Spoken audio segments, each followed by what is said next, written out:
ನಮಸ್ತೆ ಮಿತ್ರರೇ, ಇವತ್ತು ಒಂದು ಇಡೀ ಗೋಧಿಯ ಮಶ್ರೂಮ್ ದೋಸೆ ಮಾಡೋಣ. ಅಂದ್ರೆ ಹೋಲ್ ವೀಟ್ ಅನ್ನು ಉಪಯೋಗಿಸಿ ಅದರೊಟ್ಟಿಗೆ ಮಶ್ರೂಮ್ ಅನ್ನು ಹಾಕಿ ಮಾಡಿದಂತಹ ಒಂದು ಆರೋಗ್ಯಕರವಾದ ದೋಸೆ. ಹಾಗಾದ್ರೆ ಈ ದೋಸೆಯನ್ನು ಹೇಗೆ ಮಾಡುವುದೆಂದು ನೋಡುವ ಮೊದಲು ಯಾರೆಲ್ಲ ನನ್ನ ಚಾನೆಲ್ ಅನ್ನು ನೋಡ್ತಿದ್ದೀರಿ, ಯಾರೆಲ್ಲ ಇನ್ನು ಸಬ್ಸ್ಕ್ರೈಬ್ ಮಾಡಿಲ್ಲ, ದಯವಿಟ್ಟು ಸಬ್ಸ್ಕ್ರೈಬ್ ಮಾಡಿ ಸಪೋರ್ಟ್ ಮಾಡಿ ಅಂತ ಹೇಳುತ್ತಾ ಬನ್ನಿ. ಈ ಆರೋಗ್ಯಕರವಾದ ದೋಸೆಯನ್ನು ಎರಡು ರೀತಿಯಲ್ಲಿ ನಾನು ಮಾಡಿದ್ದೇನೆ. ಒಂದು ಮಶ್ರೂಮ್ ಅನ್ನು ಹಾಕಿದ್ದೇನೆ, ಇನ್ನೊಂದಕ್ಕೆ ಖಾಲಿ ಬೆಲ್ಲವನ್ನು ಹಾಕಿ ಮಾಡಿದ್ದೇನೆ. ಎರಡರಲ್ಲಿ ಯಾವುದು ನಿಮ್ಗೆ ಇಷ್ಟ ಆಗ್ತದೆ ಅಂಥದ್ರಲ್ಲಿ ನೀವು ಮಾಡಬಹುದು. ಒಮ್ಮೊಮ್ಮೆ ನಮ್ಮ ಹತ್ರ ಮಶ್ರೂಮ್ ಇರುವುದಿಲ್ಲ, ಹಾಗಿರುವಾಗ ನಾವು ಖಾಲಿ ಸಹ ಮಾಡ್ಕೊಳ್ಬಹುದು. ಅದಕ್ಕೆಲ್ಲ ಏನೆಲ್ಲ ಇಂಗ್ರೀಡಿಯೆಂಟ್ಸ್ ಅನ್ನು ಹಾಕಿದ್ದೇನೆ ಅಂತ ನೋಡೋಣ. ನಮಸ್ತೆ ಮಿತ್ರರೇ, ಇವತ್ತು ಗೋಧಿ ಮತ್ತು ಈ ಮಶ್ರೂಮ್ ಅನ್ನು ಬಳಸಿ ಒಂದು ರುಚಿಕರವಾದ ದೋಸೆ ಮಾಡೋಣ. ಸ್ವಲ್ಪ ಖಾರ ಹೆಚ್ಚು ಬೇಕಿದ್ರೆ ಹೆಚ್ಚು ಮೆಣಸು ತೆಗೆದುಕೊಳ್ಬಹುದು. ನಾನು ಒಂದು ಕಾಯಿ ಮೆಣಸು ತೆಗೆದುಕೊಂಡಿದ್ದೇನೆ. ಮತ್ತು ಈ ಹೊದಲು ಇದನ್ನು ಸ್ವಲ್ಪ ಹೀಗೆ ನೀರಿನಲ್ಲಿ ಹಾಕಿಟ್ಟುಕೊಂಡಿದ್ದೇನೆ. ನೋಡಿ, ನೀರಿನಲ್ಲಿ ಸ್ವಲ್ಪ ಇದನ್ನು ಸಹ ಹಾಗೆ, ಗೋಧಿಯನ್ನು ಸಹ ಹಾಗೆ ರಾತ್ರಿ ನೀರಿನಲ್ಲಿ ಹಾಕಿಟ್ಟುಕೊಂಡಿದ್ದೇನೆ. ಈಗ ಬೆಳಿಗ್ಗೆ ಕಡಿತಾ ಇದ್ದೇನೆ. ಹೊದಲನ್ನು ಮಾತ್ರ ಈಗ ಎದ್ದ ಕೂಡಲೇ ನೀರಿನಲ್ಲಿ ಹಾಕಿಟ್ಕೊಂಡದ್ದು. ಅದು ಸ್ವಲ್ಪ ಸಾಫ್ಟ್ ಆದರೆ ಸಾಕು. ಈಗ ಮೊದಲಿಗೆ ಏನು ಮಾಡೋದು ಹೇಳಿದರೆ, ಇಲ್ಲಿ ಒಂದು ಗ್ರೈಂಡರನ್ನು ಆನ್ ಮಾಡಿಕೊಂಡು ಈ ಒಂದು ಗೋಧಿಯನ್ನು ನಾವು ಗ್ರೈಂಡ್ ಮಾಡ್ಕೊಳ್ಳೋಣ. ಅದರೊಟ್ಟಿಗೆ ಇಲ್ಲಿ ತೆಂಗಿನ ತುರಿ ಏನುಂಟು ನೋಡಿ, ತೆಂಗಿನ ತುರಿ ಅಂತ ಇದರೊಟ್ಟಿಗೆ ಹಾಕೊಳ್ಬೇಕು. ನೀರನ್ನು ಹಾಕೊಂಡು ಒಳ್ಳೆ ಹದಾದ ಗ್ರೈಂಡ್ ಆಗ್ತಾ ಇರುವಾಗ ಕೊನೆಗೆ ನಮಗೆ ಈಗ ಹೊದಲನ್ನು ಹಾಕಿಕೊಳ್ಳಿಕ್ಕೆ ಉಂಟು. ಈಗ ಮೊದಲೇ ಹೊದಲು ಹಾಕ್ಲಿಕ್ಕೆ ಇಲ್ಲ. ವೀಕ್ಷಕರೇ, ಎಲ್ಲ ತೆಂಗಿನಕಾಯಿ ಹಾಕಿದ್ದೇನೆ. ಇನ್ನು ನೀರನ್ನು ಹಾಕೊಳ್ತಿದ್ದೇನೆ. ಇನ್ನು ಸ್ವಲ್ಪ ರುಚಿಗೆ ತಕ್ಕಷ್ಟು ಉಪ್ಪು, ಸ್ವಲ್ಪ ನೀರು ಬೇಕಾಗ್ತದೆ. ನೋಡಿ, ಸರಿ ನೀರನ್ನು ಹಾಕೊಂಡು ಈ ಗ್ರೈಂಡ್ರಲ್ಲಿ ಮಾಡಿದರೆ ಒಳ್ಳೆ ಚೆನ್ನಾದ ಗ್ರೈಂಡ್ ಆಗ್ತದೆ. ಈಗ ಸ್ವಲ್ಪ ಉಪ್ಪನ್ನು ಹಾಕೊಳ್ಳೋಣ, ರುಚಿಗೆ ತಕ್ಕಷ್ಟು ಉಪ್ಪು. ಇನ್ನು ಒಳ್ಳೆ ಫೈನ್ ಆದ ಒಂದು ಬ್ಯಾಟರ್ ಆಗಲಿ ಅದು. ವೀಕ್ಷಕರೇ ನೋಡಿ, ಇದಿಷ್ಟು ಗ್ರೈಂಡ್ ಆಗುವಾಗ ನೋಡಿ ಒಳ್ಳೆ ಗ್ರೈಂಡ್ ಆಗ್ತಾ ಬಂತು. ಈ ಒಂದು ಹೊದ್ದಿಲ್ಲಿ ನಾವು ನೀರಿನಲ್ಲಿ ಹಾಕಿದ್ದೇವೆ, ಇದನ್ನೀಗ ಸ್ವಲ್ಪ ಇದಕ್ಕೆ ಹಾಕೊಳ್ತಿದ್ದೇನೆ.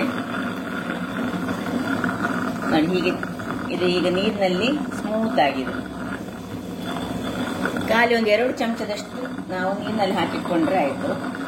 ಈಗ ಕೊನೆಯಲ್ಲಿ ಸಾಧಾರಣ ಗ್ರೈಂಡ್ ಆದ ಮೇಲೆ ಇದನ್ನು ಹಾಕಿದ್ರೆ ಸಾಕು. ಇದೀಗ ಆಗ್ತಾ ಇರುವಾಗ ನಾವಿಲ್ಲಿ ಇದನ್ನು ಸ್ವಲ್ಪ ಮೆಣಸನ್ನು ಸಣ್ಣದಾಗಿ ಹೆಚ್ಚಿಕೊಳ್ಳೋಣ. ಹಾಗೂ ಈ ಮಶ್ರೂಮ್ ಅನ್ನು ಹೀಗೆ ನಾನು ತುರಿದುಕೊಳ್ತೇನೆ, ಸಣ್ಣದಾಗಿ ತುರಿದುಕೊಳ್ತೇನೆ. ಮಶ್ರೂಮ್ ಇಲ್ಲದಿದ್ರೆ ಸಾಕ್ತದೆ, ಆದ್ರೆ ಮಶ್ರೂಮ್ ಹಾಕಿದ್ರೆ ಒಂದು ಬೇರೆ ಇದ್ರದ್ದು ಅಡಿಯ ಕಪ್ಪು ಭಾಗ ಬೇಡ, ಮೇಲಿನ ಭಾಗವನ್ನು ಮಾತ್ರ ಬಿಳಿ ಭಾಗವನ್ನು ಹಾಕೊಂಡ್ರೆ ಆಯ್ತು. ವೀಕ್ಷಕರೇ, ಮಶ್ರೂಮ್ ಕಟ್ ಆಯಿತು. ಇಲ್ಲಿ ಕಾಯಿ ಮೆಣಸು, ಕೊತ್ತಂಬರಿ ಸೊಪ್ಪು ಕಟ್ ಮಾಡಿಟ್ಟುಕೊಂಡೆ. ಈಗ ನಾನು 2 ಬಗೆಯಲ್ಲಿ ಮಾಡ್ತಿದ್ದೇನೆ. ಒಂದು ಮಶ್ರೂಮ್ ಅನ್ನು ಬಳಸಿ ಮಾಡುವಂತಹದ್ದು, ಮಶ್ರೂಮ್ ಅನ್ನು ಇದಕ್ಕೆ ಹಾಕೊಳ್ತಿದ್ದೇನೆ. ಕಾಯಿ ಮೆಣಸನ್ನು ಹಾಕೊಳ್ತಿದ್ದೇನೆ. ಇನ್ನು ಕೊತ್ತಂಬರಿ ಸೊಪ್ಪು ಹಾಕೊಂಡು ಇಲ್ಲಿ ಗ್ರೈಂಡರಲ್ಲಿ ನೋಡಿ, ಇದರಲ್ಲಿ ಇದನ್ನು ಅರ್ಧ ಭಾಗದಷ್ಟು ನಾನು ಈ ಮಶ್ರೂಮಿನ ಗೋಧಿಯ ದೋಸೆ ಮಾಡುದು, ಅರ್ಧ ಭಾಗದಷ್ಟು ಇದಕ್ಕೆ ಬೆಲ್ಲವನ್ನು ಹಾಕೊಂಡು ಮಾಡ್ತಿದ್ದೇನೆ ಬೇರೆ ಇನ್ನೊಂದು ಭಾಗದಲ್ಲಿ. ಸೊ 2 ಬಗೆಯಲ್ಲಿ ನಾನು ನಿಮಗೆ ಮಾಡಿ ತೋರಿಸ್ತೇನೆ. ಕನ್ಸಿಸ್ಟೆನ್ಸಿ ಆಫ್ ದ ಬ್ಯಾಟರ್ ಎಷ್ಟು ಬೇಕಂತ ನಾನೀಗ ನಿಮಗೆ ತೋರಿಸ್ಕೊಡ್ತೇನೆ. ಇಲ್ಲಿ ನೋಡಿ, ಇದು ಮಶ್ರೂಮ್ ಹಾಕಿದಂತಹದ್ದು. ಇದು ಖಾಲಿ ಈಗ ತೆಗೆದಿಟ್ಕೊಂಡಿದ್ದೇನೆ. ನೀವು ಯಾರಿಗೆ ಮಶ್ರೂಮ್ ಇಲ್ಲ, ಮಶ್ರೂಮ್ ಹಾಕ್ಲಿಕ್ಕೆ ಬೇಡ ಅಥವಾ ಮಕ್ಕಳಿರೋರು, ನಾನೀಗ ನನ್ನ ಪುಳ್ಳಿಗಳಿಗೆ ಅದು ಮಶ್ರೂಮ್ ಹಾಕಿದರೆ ತಿನ್ನುವುದಿಲ್ಲ, ಅದಕ್ಕೋಸ್ಕರ ಇದಕ್ಕೆ ಸ್ವಲ್ಪ ಬೆಲ್ಲವನ್ನು ಸೇರಿಸ್ತಾ ಇದ್ದೇನೆ. ಈ ಒಂದು 2 ಚಮಚದಷ್ಟು ಸ್ವಲ್ಪ ಬೆಲ್ಲವನ್ನು ಸೇರಿಸಿ, ಸಣ್ಣ ಚಮಚದಲ್ಲಿ ಇದು ಬೆಲ್ಲವನ್ನು ಸೇರಿಸಿದಂತಹದ್ದು. ಇನ್ನೊಂದು ಇಲ್ಲಿ ಇದು ಖಾಲಿ ನೋಡಿ, ಬೇಕಿದ್ರೆ ಕೈಯಲ್ಲಿ ನಾನು ನಿಮಗೆ ಹೀಗೆ ನೋಡಿ ಈ ರೀತಿಯಲ್ಲಿ ಇರಬೇಕು. ತುಂಬಾ ತೆಳು ಆಗಬಾರ್ದು, ತೆಳುವಾದ್ರೆ ಮತ್ತೆ ಏಳುದಿಲ್ಲ, ಅದಕ್ಕೋಸ್ಕರ ಮತ್ತೆ ಅದನ್ನು ಮಾತ್ರ ತೆಳುವಾಗಿ ಮಾಡ್ಕೊಳ್ಬೇಕು. ಹಿಟ್ಟು ಇಷ್ಟಿದ್ರೂ ತೊಂದರೆ ಇಲ್ಲ. ನೋಡಿ, ಇದರಲ್ಲಿ ನಾನು ಕೊತ್ತಂಬರಿ ಸೊಪ್ಪು, ಕಾಯಿ ಮೆಣಸು ಎಲ್ಲ ಹಾಕೊಂಡಿದ್ದೇನೆ. ಇನ್ನೀಗ ಇಲ್ಲಿ ಕಾವಲಿಯನ್ನು ಬಿಸಿಯಾಗಲಿ ಇಡ್ತೇನೆ. ನಾನು ನಾನ್ ಸ್ಟಿಕ್ ಕಾವಲಿಯನ್ನು ಇಟ್ಟಿದ್ದೇನೆ, ಒಂದು ಇಲ್ಲಿ ಕಬ್ಬಿಣದ ಕಾವಲಿಯನ್ನು ಇಟ್ಟುಕೊಂಡಿದ್ದೇನೆ. 2 ಕಾವಲಿಗಳಲ್ಲಿ ಸಹ ಆಗ್ತದೆ. ಕೆಲವರ ಹತ್ರ ಎಲ್ಲ ಕಬ್ಬಿಣದ ಕಾವಲಿ ಇರುವುದಿಲ್ಲ, ಅದಕ್ಕೋಸ್ಕರ ಹೆಚ್ಚಾಗಿ ನಾನು ನಾನ್ ಸ್ಟಿಕ್ ಅಲ್ಲಿ ಮಾಡಿ ತೋರಿಸುದು. ಕನ್ಸಿಸ್ಟೆನ್ಸಿ ನಿಮಗೆ ಗೊತ್ತಾಗ್ಬೋದು ಇಷ್ಟು ಹೇಗೆ ಉಂಟು ಅಂತ ಹೇಳಿ. ಸುರಿಗೆ ನಾನು ಮಶ್ರೂಮ್ ನಿಂದ ಮಾಡಿದಂತಹ ಗೋಧಿಯ ರೊಟ್ಟಿಯನ್ನು ತೋರಿಸ್ಕೊಳ್ತೇನೆ. ಬಟ್ ನಾನ್ ಸ್ಟಿಕ್ ಅಲ್ಲಿ ಮಾಡುವಾಗ ನಾವು ಸುರಿಗೆ ಎಣ್ಣೆಯನ್ನು ಏನು ಹಾಕೊಳ್ಬಾರ್ದು, ಯಾಕಂದ್ರೆ ಎಣ್ಣೆ ಹಾಕಿದ್ರೆ ನಮಗೆ ತೆಳುವಾಗಿ ಎಳಿಲಿಕ್ಕೆ ಆಗುದಿಲ್ಲ. ಇಲ್ಲಿ ಇದನ್ನು ತೆಗೆದುಕೊಂಡು ನಾನ್ ಸ್ಟಿಕ್ ಅಲ್ಲಿ ಮೊದಲಿಗೆ ಒಂದನ್ನು ಎಳೆದುಕೊಳ್ತೇನೆ. ನೋಡಿ, ಎಷ್ಟು ತೆಳು ಮಾಡ್ಲಿಕ್ಕಾಗ್ತದೆ ಅಷ್ಟು ತೆಳುವಲ್ಲಿ ನಾವು ಮಾಡ್ಕೊಳ್ಬಹುದು. ಸ್ವಲ್ಪ ಇದರಲ್ಲಿ ಮಶ್ರೂಮ್ ಇರುವುದರಿಂದಾಗಿ ಎಳೆಯುವಾಗ ಸ್ವಲ್ಪ ಅಲ್ಲಲ್ಲಿ ಕಾಯಿ ಮೆಣಸೆಲ್ಲ ಇರುವುದರಿಂದಾಗಿ ಅಷ್ಟು ರೌಂಡ್ ಅಲ್ಲಿ ಎಳೆದುಕೊಳ್ಳಿ ಆದಷ್ಟು.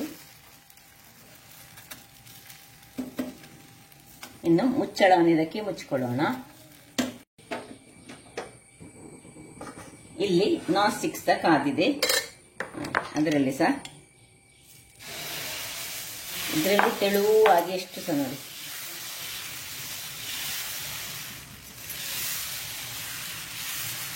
ಎರಡು ಬಗೆಯಲ್ಲಿ ಇದು ಈಗ ನಾನು ಮಶ್ರೂಮ್ ಇದು ಮಾಡಿದ್ದು. ನೀವು ಬೇಕಿದ್ರೆ ಮಶ್ರೂಮ್ ಇಲ್ಲದಿದ್ದರೆ ನಾವು ಖಾಲಿ ಬೆಲ್ಲ ಹಾಕಿ ಸಹ ಮಾಡ್ಕೊಳ್ಬಹುದು. ಬೆಲ್ಲ ಅಲ್ಲದಿದ್ದರೆ ಖಾಲಿ ಕಾಯಿ ಮೆಣಸು ಮತ್ತು ಈ ಕೊತ್ತಂಬರಿ ಸೊಪ್ಪು ಹಾಕಿ ಸಹ ಮಾಡ್ಕೊಳ್ಬಹುದು. ಈಗ ಇದರ ಮೇಲೆ ನಾನ್ ಸ್ಟಿಕ್ಗೆ ಆಗುವಾಗ ಸ್ವಲ್ಪ ತುಪ್ಪವನ್ನು ಮೊದಲೇ ಸ್ವಲ್ಪ ಹಾಕೊಳ್ಳೋಣ.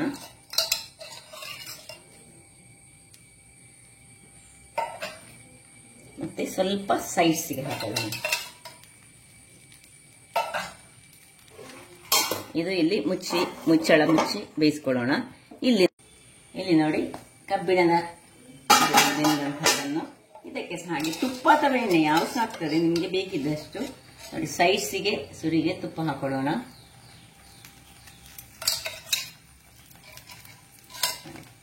ಮೇಲೆ ಸ್ವಲ್ಪ ತುಪ್ಪ ಹಾಕೊಂಡು ಅದು ಹಾಗೆ ಓಪನ್ ಇಟ್ಟು ಸ್ವಲ್ಪ ಹೊತ್ತು ಬೇಯಿಸ್ಕೊಳ್ಳೋಣ. ವೀಕ್ಷಕರು, ಇಲ್ಲಿ ನೋಡಿ ಕಬ್ಬಿಣದ ಇದು ಹೀಗೆ ಹೇಳ್ತದೆ ನೋಡಿ. ಅಡಿಮೇಲೆ ಮಾಡ್ಕೊಳ್ಳೋಣ. ನೋಡಿ ಎಷ್ಟು ತೆಳುವಾಗಿದೆ ಹೇಳಿದರೆ ನಿಮ್ಗೆ ಗೊತ್ತಾಗ್ಬೋದು.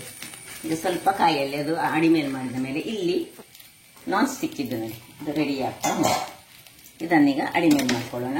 ಇದನ್ನು ಸಾಫ್ಟ್ ಆಗಿ ಸಹ ತೆಗೆದುಕೊಳ್ಬಹುದು. ನೋಡಿ ಎಷ್ಟು ತೆಳುವಾಗಿದೆ ನೋಡಿ, ಗಟ್ಟಿಯಾಗಿ ಸಹ ಮಾಡಬಹುದು. ವೀಕ್ಷಕರು, ಇಲ್ಲಿ ನೋಡಿ ಇದು ರೆಡಿ ಆಯಿತು. ಇದು ಕಬ್ಬಿಣದ ಕಾವಲಿಯಲ್ಲಿ ಮಾಡಿದಂತಹದ್ದು. ತೆಳು ಹೇಳಿದ್ರೆ ಅಷ್ಟು ರುಚಿಕರವಾಗಿ ಸಹ ಬರ್ತದೆ. ಇದು ಇಲ್ಲಿ ಇದಾಗ್ಲಿಲ್ಲ, ಇದನ್ನು ಸ್ವಲ್ಪ ಒಂದು ಚೂರು ಕಾಯಿಲೆ ಅದು ಅಷ್ಟೊತ್ತಿಗೆ ಈ ಕಬ್ಬಿಣದ ಕಾವಲಿಯಲ್ಲಿ ನಾನು ಏನ್ ಮಾಡ್ತೇನೆ ಹೇಳಿದ್ರೆ ಸ್ವಲ್ಪ ಈ ಬೆಲ್ಲದಿಂದ ಮಾಡಿದಂತಹದನ್ನು ನೋಡಿ, ಬೆಲ್ಲ ಮತ್ತು ಹೊದಲು ಮತ್ತು ಗೋಧಿ ಎಷ್ಟು ತೆಳು ಮಾಡಲಿಕ್ಕೆ ಆಗ್ತದೆ ಅಷ್ಟು ತೆಳು ಮಾಡಿದರೆ ಆಯ್ತು. ತೆಳುವಾದ ಗೋಧಿಯ ದೋಸೆ ಬೆಲ್ಲ ಹಾಕಿ ಮಾಡಿದಂತಹದ್ದು. ಇದರ ಮೇಲೆ ಈಗ ತುಪ್ಪವನ್ನು ಹಾಕೊಳ್ಳೋಣ. ಸೈಡ್ಸಿಗೆ ಸ್ವಲ್ಪ ತುಪ್ಪ ಹಾಕೊಂಡು ಮುಚ್ಚಳವನ್ನು ಮುಚ್ಚಿಕೊಳ್ಳೋಣ. ಇಲ್ಲಿ ನೋಡಿ, ನಾನ್ ಸ್ಟಿಕ್ ಅಲ್ಲಿ ಮಾಡಿದಂತಹ ಮಶ್ರೂಮ್ ನಿಂದ ಮಾಡಿದಂತಹ ಗೋಧಿಯ ದೋಸೆ ರೆಡಿ ಆಯಿತು. ಈ ಗೋಧಿಯ ಮಶ್ರೂಮ್ನ ದೋಸೆ ನೀವು ನೋಡಿರ್ಲಿಕ್ಕಿಲ್ಲ, ಆದ್ರೆ ಗೋಧಿಯ ಬೆಲ್ಲ ಹಾಕಿದ ದೋಸೆ ನೀವು ಖಂಡಿತ ನೋಡಿರುವಿರಿ. ಈಗ ಇದರಲ್ಲಿ ಸಹ ನಾನು ಈಗ ಬೆಲ್ಲ ಹಾಕಿದ್ದನ್ನು ಹಾಕ್ತಾ ಇದ್ದೇನೆ. ಇದೇ ರೀತಿ ನಾವು ಮಾಡಿದ್ದಾಯ್ತು ನೋಡಿ. ನಾನ್ ಸ್ಟಿಕ್ ಅಲ್ಲಿ ನಾವು ಎಷ್ಟು ಎಳಿಲಿಕ್ಕೆ ಸಹ ಬರ್ತದೆ ತೆಳುವಾಗಿ. ಇವನ್ ಆಗ್ತದೆ ಇದರಲ್ಲಿ ಸಹ, ಕಬ್ಬಿಣದ ಕಾವಲಿ ಸಹ ಸ್ವಲ್ಪ ಕೈಯ ಎಕ್ಸ್ಪೀರಿಯನ್ಸ್ ಬೇಕು ಅಷ್ಟೇ. ಎಷ್ಟು ದೊಡ್ಡ ದೋಸೆ ಸಹ ಮಾಡಬಹುದು, ಸಣ್ಣ ಇದರಲ್ಲಿ ಸ್ವಲ್ಪ ಹಿಟ್ಟು ಸಣ್ಣ ತೆಗೆದುಕೊಂಡ್ರೆ ಸಣ್ಣ ಸಹ ಮಾಡಬಹುದು ನಾವು. ಇನ್ನು ತುಪ್ಪ ಮೇಲೆ ಮೇನ್ ಇರುವುದಿಲ್ಲಿ ಸ್ವಲ್ಪ ತುಪ್ಪ, ಯಾಕೆಂದ್ರೆ ಗೋಧಿ ಸ್ವಲ್ಪ ಹೀಟ್ ಅಂಶ ಹೊಂದಿರುವುದರಿಂದಾಗಿ ಸ್ವಲ್ಪ ತುಪ್ಪ ಹಾಕೊಳ್ಳೇಬೇಕಾಗ್ತದೆ. ಇನ್ನೀಗ ಮುಚ್ಚಳವನ್ನು ಮುಚ್ಚಿಕೊಂಡು ಬೇಯಿಸಿಕೊಳ್ಳೋಣ. ಬೆಲ್ಲದ್ದು ಆಗ್ತಾ ಉಂಟು, ನಿಮಗೆ ಕಾಣಬಹುದು. ಬೆಲ್ಲದ್ದು ಸಹ ಅದೇ ಚೆನ್ನಾಗಿ ಬರ್ತದೆ. ಹಾಗಾದ್ರೆ ನೋಡಿದ್ರಲ್ಲ, ಇದು ಮಶ್ರೂಮ್ ಇದ್ದು, ಇದು ಬೆಲ್ಲದ್ದು ಸ್ವಲ್ಪ ಕಾಯ್ಲಿಕ್ಕೆ ಇನ್ನು ಸ್ವಲ್ಪ ಚೂರು ಕೊತ್ತುಂಟು. ಕಾಯ್ದುಕೊಳ್ಳಿ, ಆಮೇಲೆ ನಾನು ನಿಮಗೆ ತೋರಿಸ್ಕೊಡ್ತೇನೆ. ವೀಕ್ಷಕರೇ, ಇಲ್ಲಿ ನೋಡಿ, ಇದು ಬೆಲ್ಲದಕ್ಕೆ ಸ್ವಲ್ಪ ಹಳದಿ ಎಲೆಯ ಟಚ್ ಕೊಡ್ಲಿಕ್ಕೆ, ನಾನು ಮಕ್ಕಳಿಗೆ ಮಾಡುವುದಲ್ಲ, ಸ್ವಲ್ಪ ಹಳದಿ ಎಲೆಯ ಒಂದು ಟಚ್ ಇರಲಿ ಹೇಳಿ ಈಗ ಇದನ್ನು ಇದರ ಮೇಲೆ ಇಟ್ಟುಕೊಂಡು ಒಂದು ಚೂರು ಬಾಡಿಸಿಕೊಂಡು ಅದರ ಪರಿಮಳವನ್ನು ಅದಕ್ಕೆ ಇನ್ನು ಬೇಕಿದ್ರೆ ಇದನ್ನು ನೋಡಿ ತೆಳುವಾಗಿದೆ, ಇದನ್ನಿಗೆ ಹೀಗೆ ಇಟ್ಟುಕೊಂಡು ಹೀಗೆ ಅಡಿಮೆ ಮಾಡ್ಕೊಳ್ತಿದ್ದೇನೆ. ಈಗಲೇ ಹಳದಿಯ ಎಲೆಯ ಪರಿಮಳ ಘಮಘಮಿಸ್ತಾ ಉಂಟು. ಸೊ ಹಳದಿ ಎಲೆಯೊಟ್ಟಿಗೆ ಮಿಕ್ಸ್ ಮಾಡಿದರೆ ತುಂಬ ಚೆನ್ನಾಗಿ ಬರ್ತದೆ. ಇಲ್ಲಿ ಸಹ ಹಾಗೆ ಬೇಕಿದ್ರೆ ಇದಕ್ಕೆ ಸಹ ಹಳದಿ ಎಲೆಯನ್ನು ಹಾಕೊಂಡು ನಾವು ಮಾಡ್ಕೊಳ್ಬೋದು. ಸೊ ಇದು ಬೆಲ್ಲದಿಂದ ಮಾಡಿದ್ದು, ಇದು ಮಶ್ರೂಮ್ನಿಂದ ಮಾಡಿದಂತಹ. ಹಾಗಾದರೆ ನೋಡಿದ್ರಲ್ಲ ವೀಕ್ಷಕರೇ, ಯಾವ ರೀತಿಯಲ್ಲಿ ನಾವು ಈ ಬೆಲ್ಲದಿಂದ ಸಹ ಮಾಡ್ಬೋದು, ಮಶ್ರೂಮ್ನಿಂದ ಸಹ ಈ ಒಂದು ಗೋಧಿಯ ದೋಸೆಯನ್ನು ಮಾಡಬಹುದು. ಹಾಗಾದರೆ ನನ್ನ ಈ ಕುಕಿಂಗ್ ಚಾನಲ್ ನಿಮಗೆ ಇಷ್ಟ ಆದರೆ ಬೋಳೂರು ಸುವರ್ಣ ಚಾನಲನ್ನು ಲೈಕ್ ಮಾಡಿ, ಶೇರ್ ಮಾಡಿ ಹಾಗೂ ಸಬ್ಸ್ಕ್ರೈಬ್ ಮಾಡಿ ಹಾಗೂ ನನ್ನ ಇನ್ಸ್ಟಾಗ್ರಾಮ್ ಪೇಜನ್ನು ಫಾಲೋ ಮಾಡಿ. ಧನ್ಯವಾದಗಳು.